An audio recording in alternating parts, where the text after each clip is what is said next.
Alright, hello guys. So I'm gonna be doing a breakdown of how I found the poses for this animation I did. So first, I'm just gonna play animation here. Okay, so just leave this here. Pretty much the animation is it's coming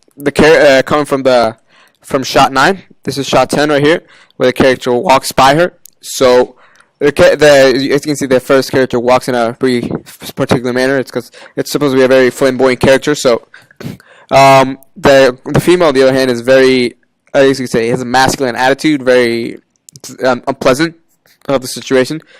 So she just stares and glares at him, and then just just puffs away, looking at the other side. So, reference. I didn't do exactly what happens here, but I did. I did want to kind of get into the character and just kind of focus on what type of movement and what type of poses you're gonna get. So, you can see here how I hunch. Before I first, I want to add that move back fashion that shows a bit of cringe. But we can see the character here as he turns around. Wait a second.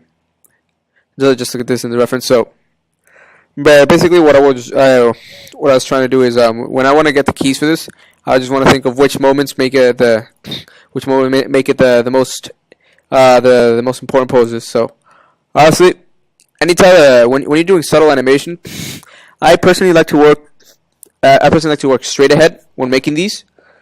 I find my workflow to be much more faster when you're making subtleties because it's something that involves very minimal movements. And while you're doing broader actions, it's actually more. It's pose to pose. I find it much better because you have to define the main pose and then you see how you can transition with these.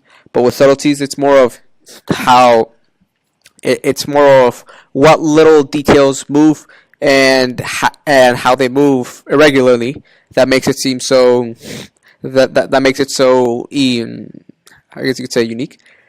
So over here, I just want to establish the couple main poses. So first, in the blocking, the actual blocking video, what I did was I just grabbed about this pose. First I just blocked out the character and just pose to pose as he's actually walking. So I did an animation for here, but for the female, I did this and this as a different pose, and then over here, kind of from here on out, I pretty much started going directly on not pose to pose. The complete animation just follow through. So then from here on out, what I thought about doing is, okay, so the character, since she's looking around, I want to start adding arc movements because you want everything to be to overlap. In these subtleties, overlapping action is definitely a key factor to make him seem more natural. Because you also don't want to add too many arcs. Then you don't want like certain things to move too much or to settle in too much, because then it just looks like it looks like a character trying to do some strange dance. You don't want him to be waving all over the place. So actually, right here. This right here also needs some tweaking because it moves a little back.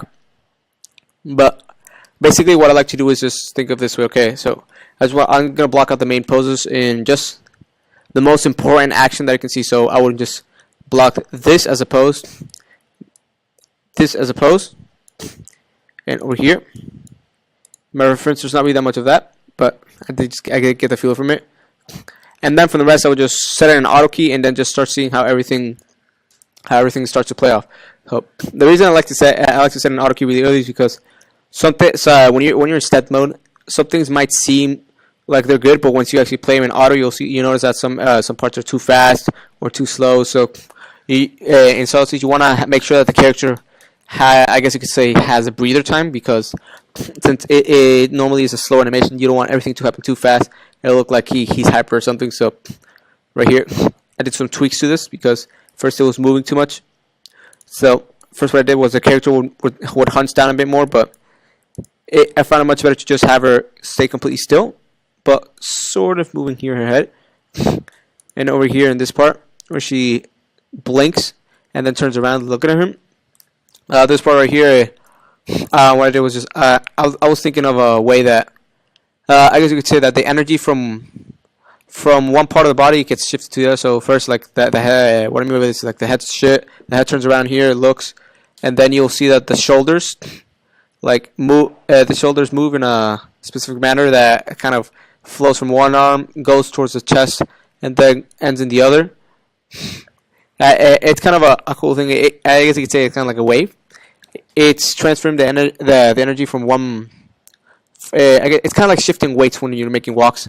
So right here, you can also see that it did the same here with the expression. If you notice in the facial expression, you can see that the opposites. So right here, like she's lifting the right eyebrow and has the left eyebrow down. And then she blinks. She brings the left one up, then the right one up, and kind of like it kind of transitions from the position. And that's a nice little touch. But things like that are what I believe makes subtleties pretty nice. And over here you can also see how the same thing I do with the shoulders, like the shoulders up, and then the other one takes control.